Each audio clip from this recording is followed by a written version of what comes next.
Bonsoir à tous. L'actualité d'abord. Ce choix offert aux femmes en âge de reproduction. Le planning familial, revu en une nouvelle formule, agir pour la planification familiale. C'est un vaste projet régional américain lancé ce matin à Lomé. Il devrait contribuer à réduire à terme la mortalité maternelle. Les précisions Gérald Agoudou, Marisa Cotier.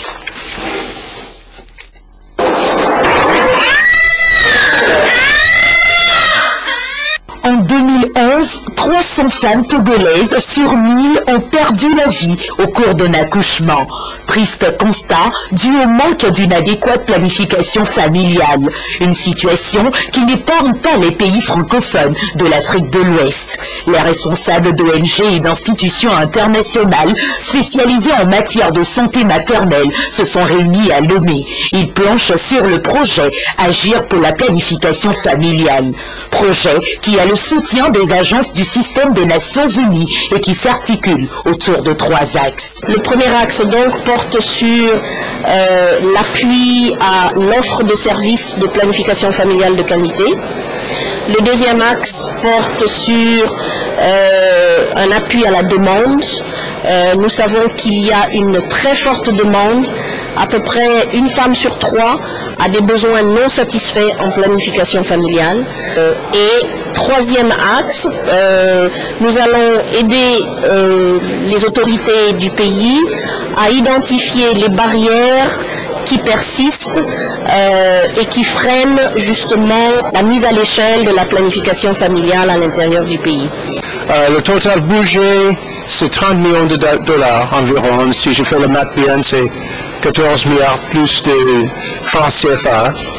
Le but, c'est d'aider les gens, les Togolais, faire le choix bien informé et bien sûr volontaire sur la question de contraception, de la planification de la familiale. Une initiative dont le Togo s'honore de porter les racines.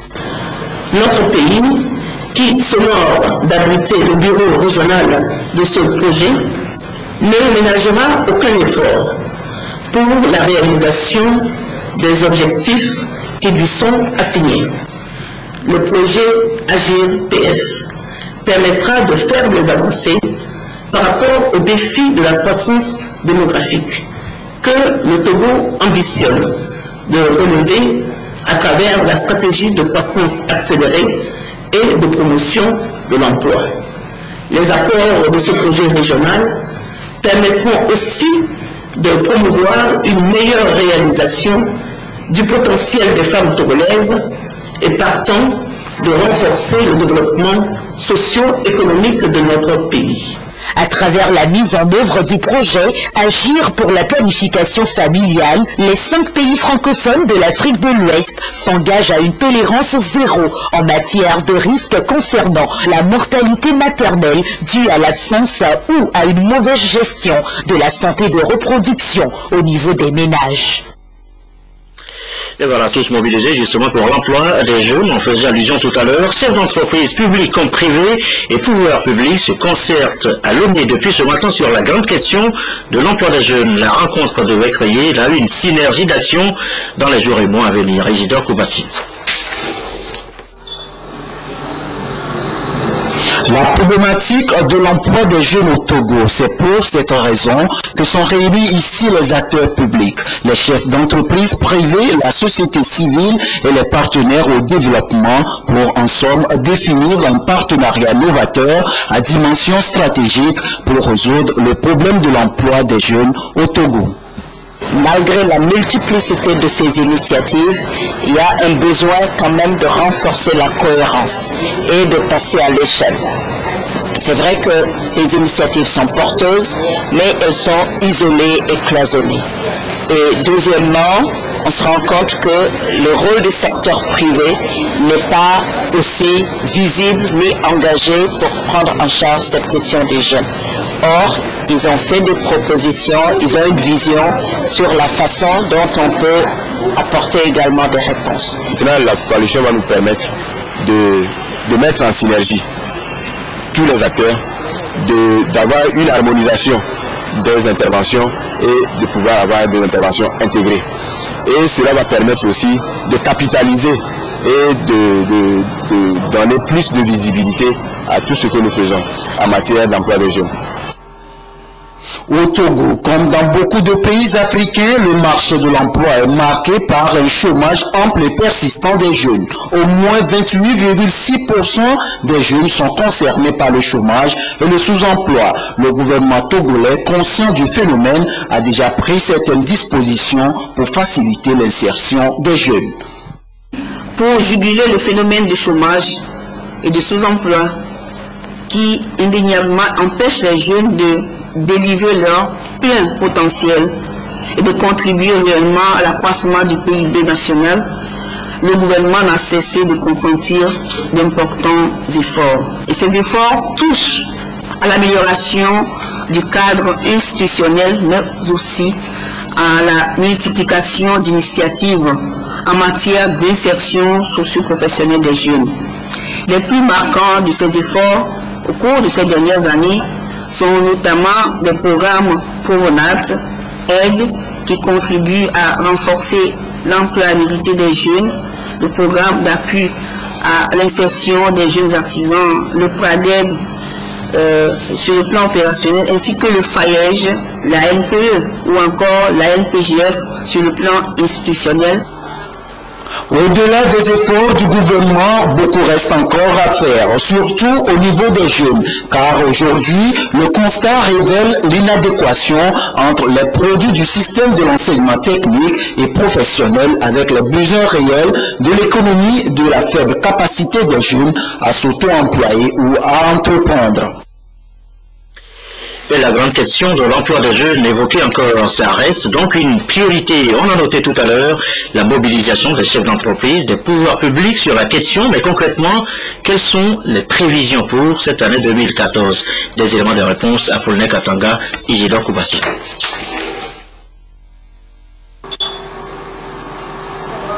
2014, année d'espoir pour la jeunesse togolaise. Les grands axes entamés en faveur de l'emploi des jeunes, à savoir le projet d'appui à l'insertion des jeunes artisans, le programme du volontariat national, la promotion de l'entrepreneuriat, ainsi que la mobilisation des acteurs seront poursuivis et renforcés davantage, selon les prévisions des différents organes du ministère du Développement à la base, de l'artisanat, de la jeunesse et de l'emploi des jeunes. 2014 est une année de grandes réalisations en faveur de la jeunesse. Nos prévisions pour l'année 2014 en direction des jeunes, c'est de pouvoir mobiliser 1,9 milliard pour d'abord renforcer leurs capacités en technique de création de gestion d'entreprise, promouvoir même l'entrepreneuriat auprès de nos jeunes comme une réponse à donner à leurs problèmes d'emploi.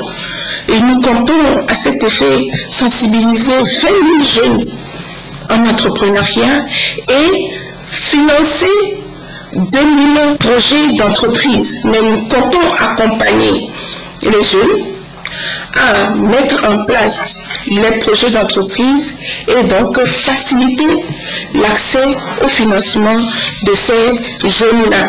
À travers 2000 jeunes accompagnés, financés, nous espérons 6 000 emplois créés. Notre artisanat pour l'année 2014 sera promu à travers certaines actions qui peuvent s'articuler autour des axes suivants. Il y a le renforcement du cadre institutionnel et juridique. Il y a le renforcement, l'amélioration du système de pilotage et de coordination. Il y a le renforcement des capacités de l'outil de production même. Le renforcement des capacités professionnelles des artisans. Et la promotion commerciale des produits et services artisanaux.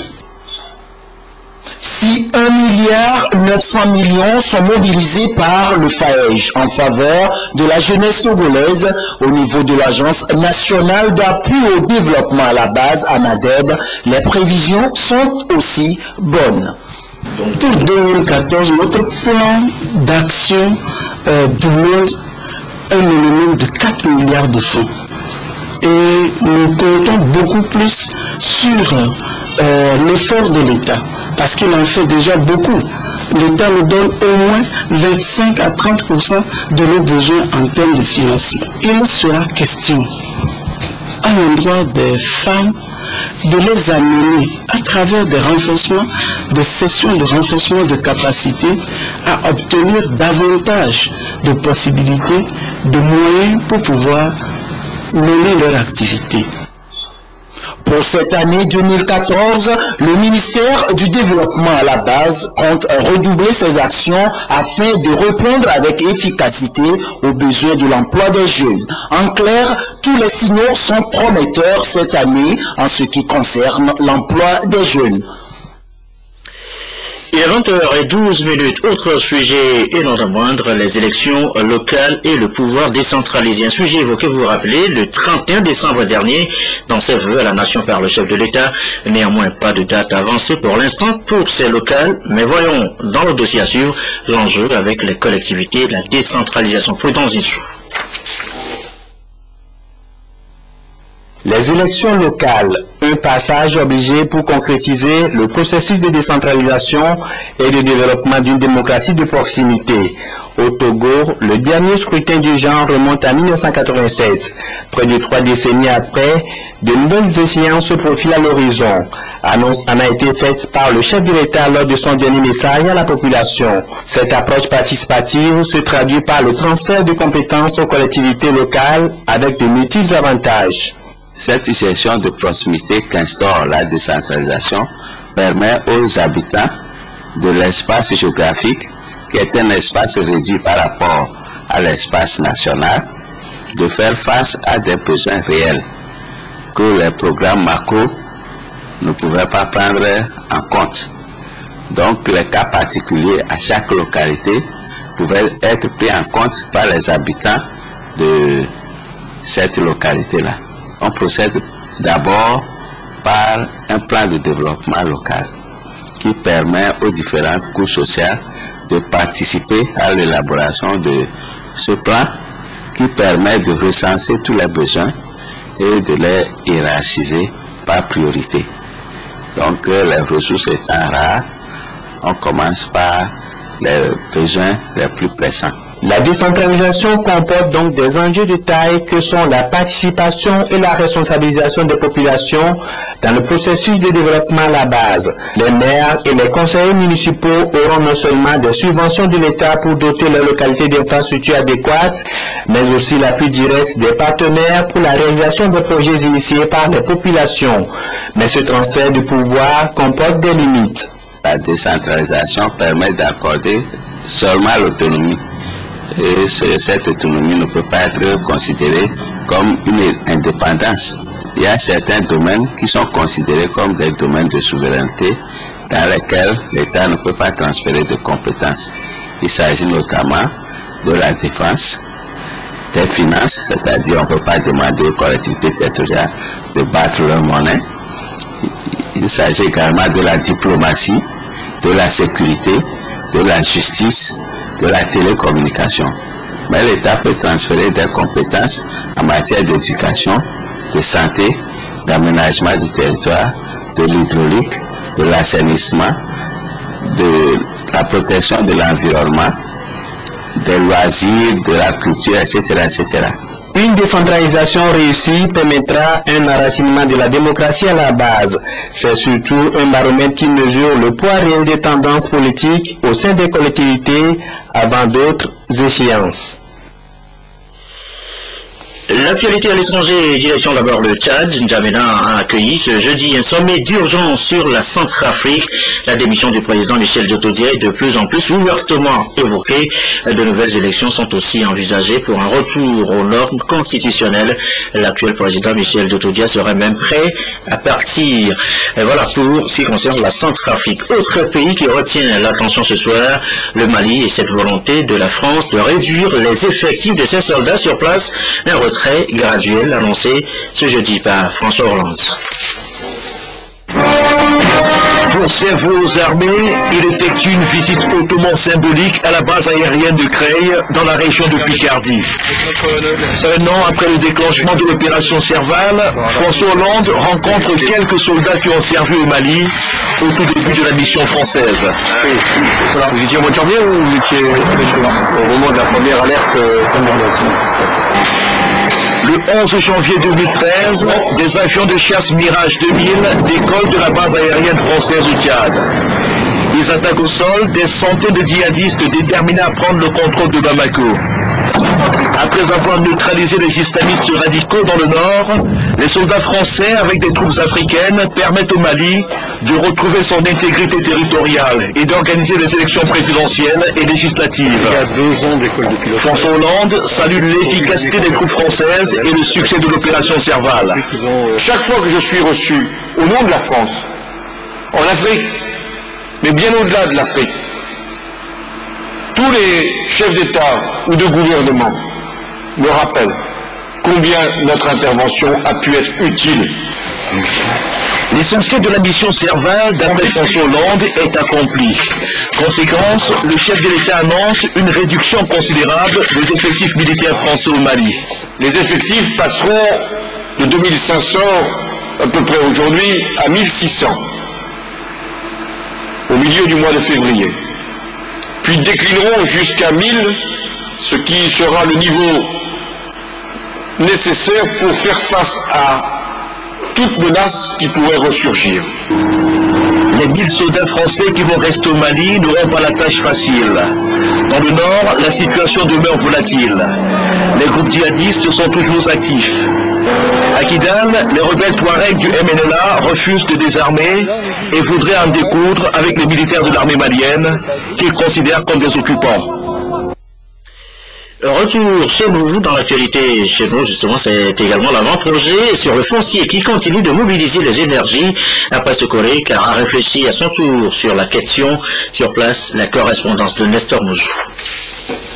En vue de doter le Togo d'un code foncier, code qui doit permettre d'éluder les difficultés auxquelles les populations sont actuellement confrontées, un avant-projet a été rédigé après des études menées sur le terrain.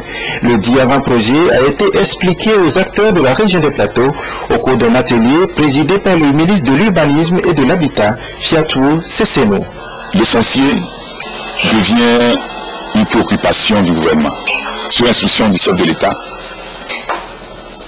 ce projet visant à la formulation de l'avant-projet du code foncier a été financé. Il s'agira également pour nous, après la présentation du document de l'avant-projet, d'échanger, de partager encore une fois avant son enrichissement. Après cette rencontre, les experts auront à travailler également avec le collège des juges, des avocats, des huissiers, des notaires, des commissaires-priseurs, des officiers de police judiciaire. Tout cela également, un travail sera fait avec eux, et ceci à Lomé. Préfet, président des délégations spéciales, autorités traditionnelles et judiciaires, sans oublier les représentants de la société civile, tous étaient présents à cette rencontre dite d'information sur l'avant-projet du code foncier au Togo. L'atelier s'étendra les prochains jours aux autres régions du pays. Et le foncier évoqué donc à Tepamé, précisément ce soir, nous reviendrons sur les discussions de cœur dans de prochaines éditions. Le foncier et les doubles ou multiples ventes des terres qui conduisent tout droit les auteurs à la prison, tout comme d'autres délits d'ailleurs. Mais cette question ce soir, la prison corrige-t-elle vraiment les auteurs d'infractions? Que dire alors de ces cas de récidivistes qui se retrouvent encore incarcérés? Les questions, les réponses, Marisa Routier.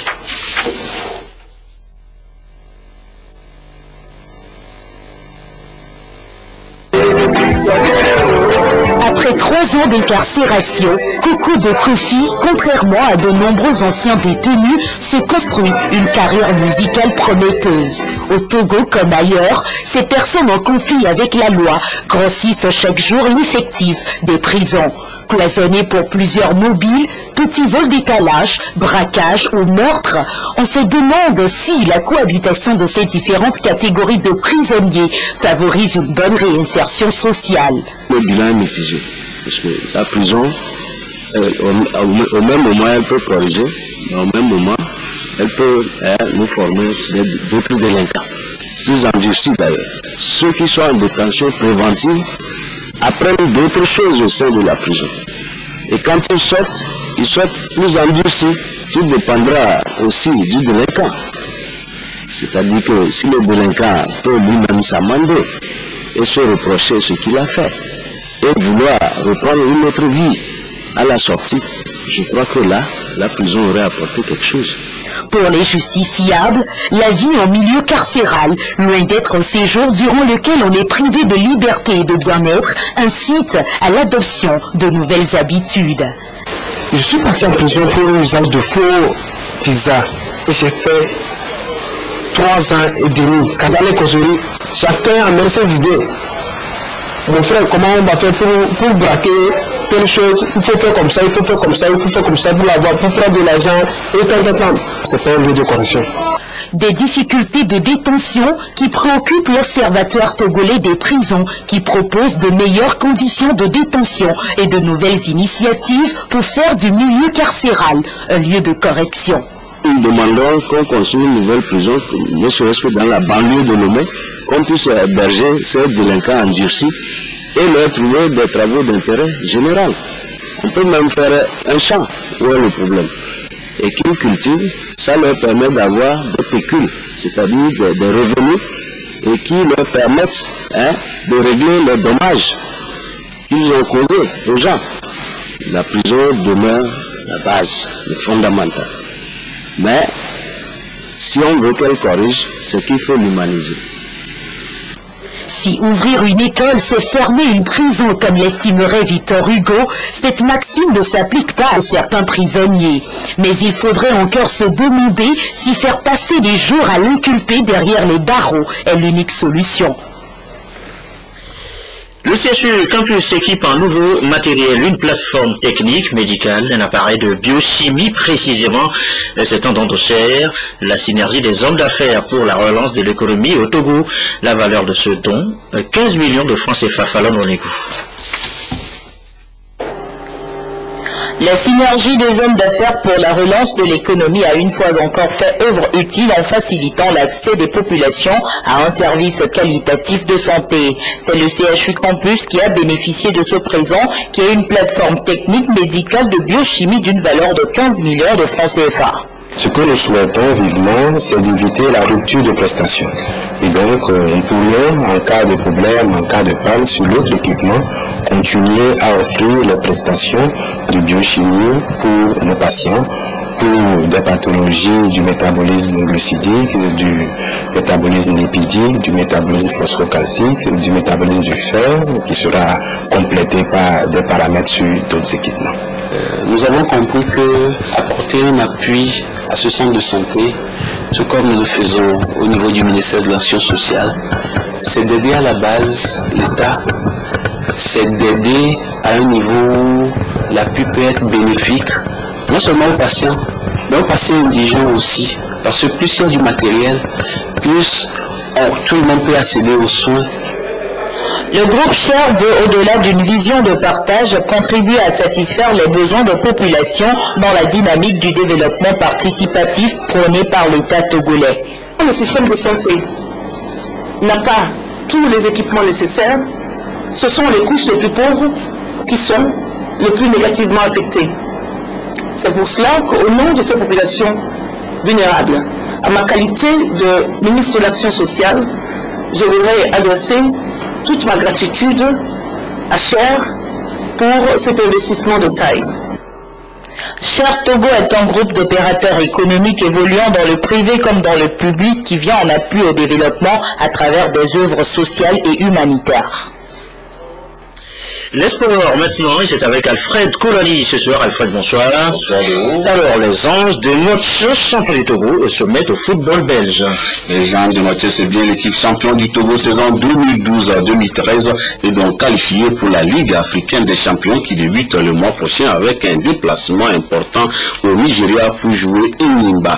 Et bien, pour ne pas faire de la figuration au cours de cette compétition, les Anges ont frappé fort en engageant le Belge Jean-François Louchotou. Je tiens à remercier tout d'abord la confiance que les Anges de Moche ont eu à mon égard. C'est un vrai honneur de venir représenter ce club au plus grand échelon donc, de la compétition qui est la Champions League et essayer de renouveler le championnat par le même parcours que la saison passée. Ce sont les tout premiers mots du nouvel entraîneur des Anges de Notien, Jean-François Le Chuteau. Âgé de 41 ans, Jean-François, diplômé UFAA, est formateur des jeunes de 13 à 21 ans de l'Académie Masterclass Foot de Belgique. Belge de nationalité, Le Chuteau va conduire les Anges pour une durée de 6 mois renouvelable et sera aidé dans sa tâche par Laumé Mathias, entraîneur des Gaules, et Olufade Adekami comme agent. Notre qualité et puis les joueurs qu'on a dans la main, je pense qu'on peut aller là-bas faire surprendre l'équipe de Niba. Mais je pense que les enfants on travaille très dur et je pense qu'il n'y a pas raison qu'il n'y ait pas de résultats. Il y a beaucoup de choses à faire, mais la chance que nous avons avec ces jeunes-là, c'est qu'ils comprennent très vite. Donc on est ici dans un dispositif qui sera offensif, mais ces joueurs offensifs-là, dès que le ballon sera hors du jeu, hors de limite ou repris par l'adversaire, devront travailler défensivement. Donc c'est surtout ça qu'on va accentuer. Donc la préparation physique est très importante, la préparation tactique sera très importante. Pour leur première sortie sous l'ère Le Chuteau, les Anges l'ont emporté 3-0 face à la modeste formation de Super Foot. Une rencontre amicale qui annonce d'autres. Dimanche, ils reçoivent Sémassi à Notien avant de jouer Eteko mercredi prochain à Lomé. Après, ils mettront le cap sur Gabon pour un tournoi à 4 du 23 au 27 janvier. Et le week-end du 7 au 9 février, les Anges sont attendus au Nigeria par Enyimba pour le match aller des préliminaires de la Ligue africaine des champions 2014. Dernier sujet sport de cette édition, Alfred, nous partons pour l'Espagne où Lionel Messi est de retour. Il est vraiment de retour au privé de compétition cette dernière semaine par des blessures. L'Argentin du FC Barcelone a renoué avec les Blues. Retour réussi puisqu'il a inscrit un doublé hier en match aller des huitièmes de finale de la Coupe du Roi. Le Suédois Zlatan Ibrahimovic a lui signé un triplé en Coupe de France face à Brest, rencontre au cours de laquelle le Togolais Jonathan Haïté a lui aussi trouvé le chemin des fils. Une équipe type alignée, un grand Zlatan, le PSG n'a laissé aucune chance à Brest au stade Francis Leblé. 10e minute, centre de Maxwell pour Ibrahimovic, extérieur du pied, le ton est donné. Le gérant suédois cloue sur place Johan Hartog pour l'ouverture du score. 5 minutes plus tard, le côté gauche est une nouvelle fois fatal au Brestois, combinaison entre Maxwell, Lavezzi et Matuidi, conclusion signée Thiago Motta. À 2-0, on nous donne déjà plus cher des chances du 15e de Ligue 2 et pourtant, 33e minute, Benoît Le Soigné redonne espoir aux Bretons. Espoir de courte durée, Ibrahimovic assomme définitivement la partie au 39e et 42e. Le meilleur buteur de Ligue 1 est d'abord à la retombée d'un coup franc de Motta avant de facilement convertir une passe de Cavani. 4-1 à la mi-temps, le cauchemar de Brest n'est pas fini. Lavezzi y va de sa réalisation en seconde période et cette fois Ibra est à la dernière passe. 3 buts et une passe décisive. Le public breton salue la prestation du Suédois par une standing ovation lors de sa sortie. Les Brestois ont le mérite de ne pas totalement sombrer et réduisent l'écart au score à la 89e par Jonathan Haïté. Score final 5-2. Le PSG recevra Montpellier au Parc des Princes en 16e de finale. En Espagne, un événement lors des huitièmes de finale aller de la Coupe du Roi avec le retour de Lionel Messi au Barça face à Retafe. Messi qui verra Fabregas inscrire le premier but du Barça en première période. Fabregas qui inscrira un doublé dans cette partie sur ce penalty. Et finalement, Messi de retour comme d'habitude va inscrire un premier but. Et finalement un deuxième, un doublé pour Lionel Messi qui réalise un excellent retour dans la formation catalane. Manchester City s'est payé une promenade de santé en demi-finale aller de la Coupe de la Ligue anglaise face à West Ham. Une victoire 6-0 avec un triplé de Negredo sur chacun de ses buts. L'Espagnol a fait parler sa puissance. Yaya Touré et Dzeko, auteur d'un doublé, s'ajoutent au buteur. Deuxième de son championnat, opposé à Barcelone en 8e de la Ligue des Champions. Avec la Cup, Manchester City reste dans la course sur toutes les compétitions de la saison. Alors, Alfred Kolari, en quelques mots, les autres infos. Oui, les autres infos, c'est que la Coupe Sarakawa sera à l'étape de demi-finale le week-end à Kara et à Sokode. Et puis samedi, il y a le retour de Direct Foot, 15h, le match Tottenham Crystal Palace. Et on n'oublie pas non plus que la carte décerne ce soir ses prix des meilleurs joueurs meilleurs joueurs africains de l'année, si ce n'est déjà fait. Ça va commencer à 20h. 20h, et il y aura toutes les chances. Merci beaucoup, Alfred. Je vous ai convié ce soir, comme annoncé, un titre d'ailleurs, à une exposition d'art. C'est Eden Kodjo, mais on reviendra sur les images, l'amoureux des beaux-arts, qui se révèle au public sur ces années de collection baptisée l'intime, collection, exposition qui a lieu au centre Togo 2000, sur le site de la foire Togo 2000, que vous voyez là donc en image. On reviendra beaucoup plus en largeur et en commentaire sur ces expositions des œuvres d'art collectionnées par Eden Kodjo, l'homme politique, l'écrivain, et ce soir l'amoureux des beaux-arts. Voilà, ainsi se referme cette édition. On retiendra ce projet régional Agir pour la planification familiale lancé ce matin à Lomé, un projet qui couvre plusieurs pays. Il devrait contribuer à réduire le taux de mortalité maternelle. La météo dans un instant avec les prévisions du soir. Merci à vous qui nous suivez ce soir à Lassasao au Togo, en région de Kara, et à Port-Gentil au Gabon sur la télévision togolaise. Comme